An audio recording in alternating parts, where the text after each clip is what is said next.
Hey guys, it's Daryl. Happy Saturday. Hope you're starting your weekend off good. I'm up bright and early this morning. I'm up to a late start. It's about quarter after 4 a.m. here in Connecticut on the East Coast. I usually get up at 3:30, but it's a long story. I was feeling a little sick yesterday. A little too much Christmas party. Just food. Don't get me wrong.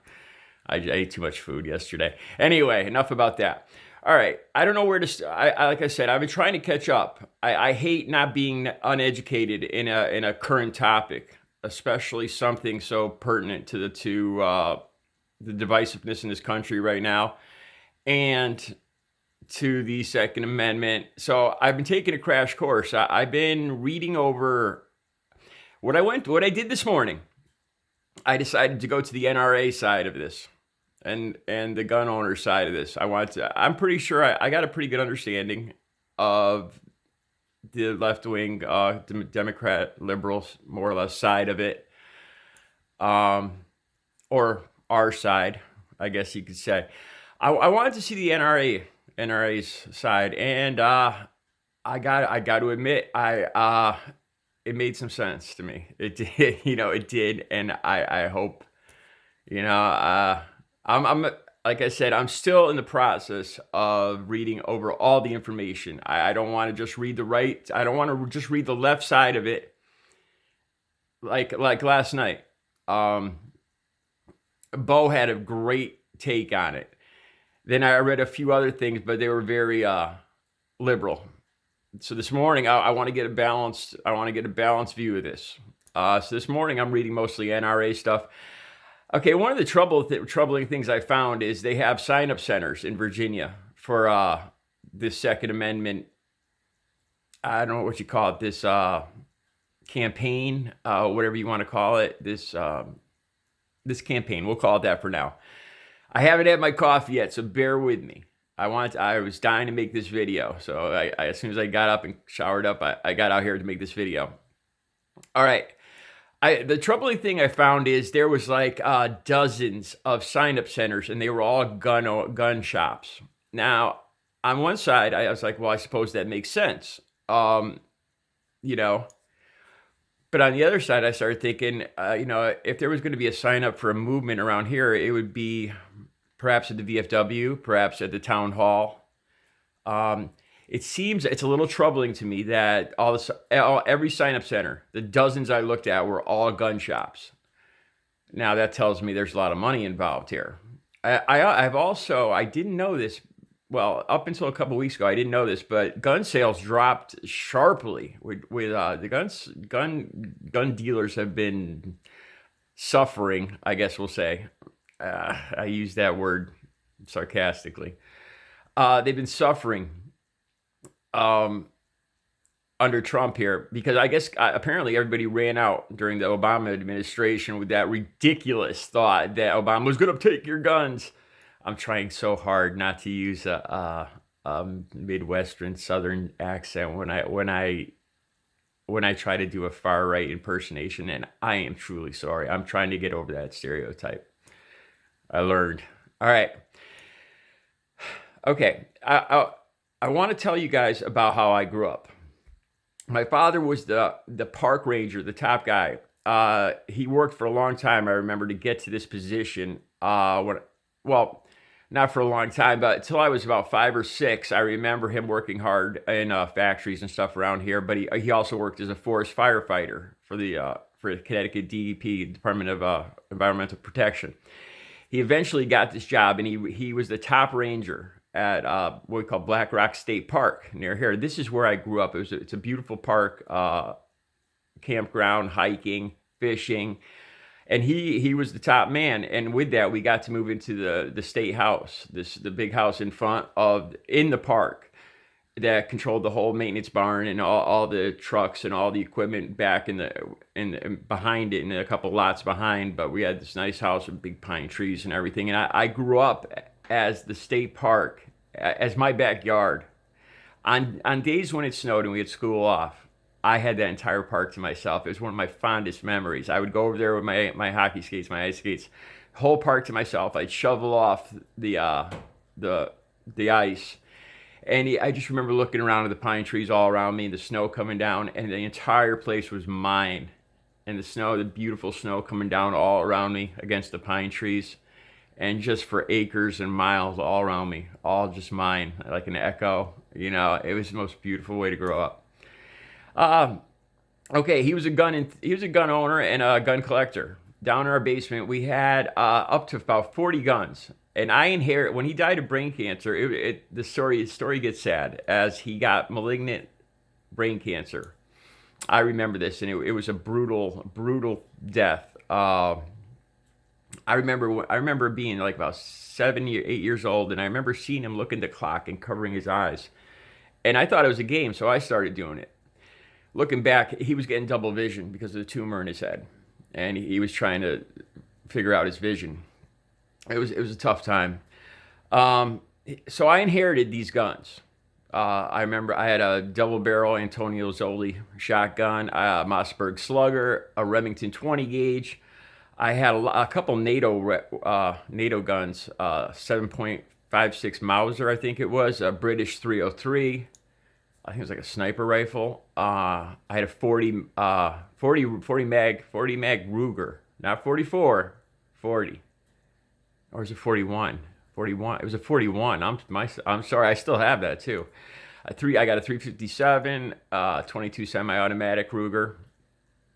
Another interesting thing. Mr. Ruger lives down in Westport, in Connecticut. The inheritor of that, and I got to go down and work on his house for the architects I was working for. It was one hell of a house. I'll tell you about the cars that were in the driveway after. I'm rambling. I'm sorry. Okay.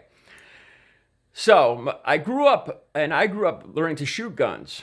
My father had me shooting the 12 gauges when I was 7, 8 years old. I remember we had the old changing rooms and the old outhouses way up in the back lots, and he had me holding the double barrel or the slugger, telling me you don't aim a shotgun, Daryl. You point it. Don't put your face down by the barrel. You know.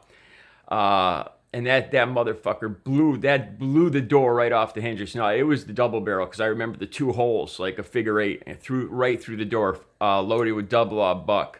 And he would say, "This is going to be loaded. Me and your mother's room. Do you respect it? Are you going to touch it?" And I was like, "No, sir." That thing knocked me on my ass, man. But I love that pump, the pump shotgun. That fucking. I grew to love and respect guns. My father hunted. He used every part of that deer. My mother still got the buckskin gloves we had made. I got the heads downstairs. We used all the meat, every part of that animal. Something I'm proud of. We ate pheasant that he caught. I'm going to post some pictures on the thumbnail that I have left of my dad hunting. All right. So I grew up around guns. When he died, when I was 9. There was 1 or 2 times I talked about in another video where I had to go get the gun, the loaded 12 gauge, to protect my mother and my baby sister. Because this house we lived in was in the middle of nowhere, no streetlights, and people and weirdos had a habit of going down there. There was a dead body at one point. A guy killed his girlfriend and found the body in our driveway at one point. So it was let's just say I turned to a man at 9 years old. Truly, I'll tell you that story another time too. So I grew up with guns. All right. So I read the NRA stance this morning on this Virginia thing. It has a lot to do with Bloomberg of New York. The fact that he was, up here, there's a lot of, especially with Sandy Hook and everything, there's a lot of anti-gun legislation. One of our state a lot of our state gun makers, our state is famous for gun makers. Colt, Windsor, Stag, I think, just moved to Colorado. Stag Arms. They make an AR-15 copy, I believe, and they said they had it, and they're moving out. They coldly laid off every single employee with no notice and just moved out. So I still got a beef with them, but anyway. All right, so it's about Bloomberg. Apparently, Bloomberg's funded the governor's race, I think it was, down in Virginia, threw a lot of money into it, and people were worried that he was bringing his gun legislation down there. They got very uptight about this. Everything I saw on the NRA page was about protecting their homes, and I thought they were going to spout off about Trump and immigrants. I was wrong. They're just talking about how Richmond had one of the highest crime rates in the country, and they're concerned about criminals. They're concerned about protecting their homes, about their Second Amendment rights. A lot of it I found valid. I didn't find anything crazy or over the top. I got to admit this on the NRA page. I'm not saying this is a good thing. These sanctuary cities where everybody and anybody can carry. The problem I see right now, I'm not against. Right now, the cat's out of the bag. The cow's out of the barn. There's millions and millions and millions of guns in this country. It's a little late to start making them all legal or whatever. Mental health, big issue. Background checks, big issue. Now, even me, I could run into problems because I've gone to mental health institutions before for my addiction. And a lot of times I said I was suicidal. And back then, it was the drugs were making me suicidal. I'm not, I'm perfectly sane and normal as far as I could tell right now. But I did go to 13, 14 at least mental health, behavioral health institutions where I was locked down for over 72 hours. A couple because of suicide talk attempts and drug abuse. So there's a good chance if they looked at my background, I might not be able to get a gun if they enacted some of this stuff.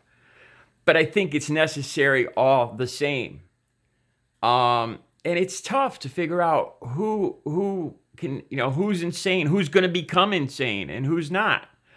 A lot of times they talk about arming security guards, arming teachers, but who's to say that these people don't have hidden mental problems? Who's to say that this guy that we arm isn't going to snap? We'd have to do detailed mental evaluations of people that we're going to arm like that, and who knows if they'd even catch that. It's a very tough subject. I believe that some of these guns are over the top. Look, I was never in the military, but the AR-15s, the copies of these military guns, I hunted. I hunted with my father. These aren't hunting guns. If you want to protect your home, like my father taught me, a 12-gauge double barrel will do the trick. We had a double barrel armed with double-aught buck. We had the Mossberg Slugger. I'm thinking, unless you're getting attacked by a motorcycle club, 20, 30 guys, you might need, I don't even know if an AR-15 would do the trick then. But you got bigger problems than gun ownership if you're getting attacked by a whole motorcycle club. I don't know if these guys are all preparing for the end of the world. Because let's be honest, I think that's on the back of everybody's mind a lot. There's a lot of this zombie. I'm not saying zombies are going to take over the world, but a lot of people play these zombie games where the world's gone to shit, and you got to kill. Pretty much, it's us against them. And these games are very popular. Plus the movies, and there's a lot of talk just among everyday people that these are the end days. So I think in the back of everybody's mind, that's truly what they're thinking. When everything goes to hell, I want to be able to hunker down and protect my family. I believe that's their base fear in all of this. I'm going to be running low on time soon. I'm going to have to make a part 2 on this because I barely scratched it. So reading the NRA's position on this morning, I found it somewhat valid. I don't know what it entails, though. I don't know what they're striving for, what their goal is. Do they want to have armed encampments on the town green? What are they are they talking about Uzi? Seriously, are they talking about flamethrowers? I'm not kidding around saying this. Rocket propelled grenades. I'm not even kidding around. Seriously, what are they talking about? So I've got to look this up now. That's my next move this morning. Like I said, I took off on this subject late, and I'm trying to catch up. And from all the views, I had trouble downloading my video last night. It took hours to download one video. And I still got a lot of views just overnight. So I know this is a very important subject that you guys want to talk about. So, like I said, I did a little studying already at 4 a.m. this morning, 3:30, 4 a.m. this morning from the NRA side. I'm going to, as soon as I stop this video and download it, I'm going to do some more studying, and I'm going to come back and I'm going to do a part 2. Because I want to understand what they're striving for, what the gun owner's goal is, what this is all about. From the NRA side, it sounds like they just, they want to protect their gun rights. It sounds like, and they were talking about being involved in mental health too. Now, I don't know. This could all be freaking spin, and it probably is. But the NRA stuff I was reading says they donate to, they're trying to help with the mental health stuff and all that. They just want to protect their families from criminals. So, I mean, that sounds valid. Granted, though, that's the only thing I read this morning. So this is just one side. I'm going to come back with another video because this is important stuff. And I'm glad whenever you guys, there's a subject like this, I need you guys to let me know if I'm not hitting it. I appreciate all you viewers. I appreciate my new subscribers. And I want to do my best to come at you with some intelligent information, debates, conversation, topics. All right. You guys have a good Saturday, and I'll be back. I'm doing some studying. All right. You guys have a good Saturday. Stay clean and sober.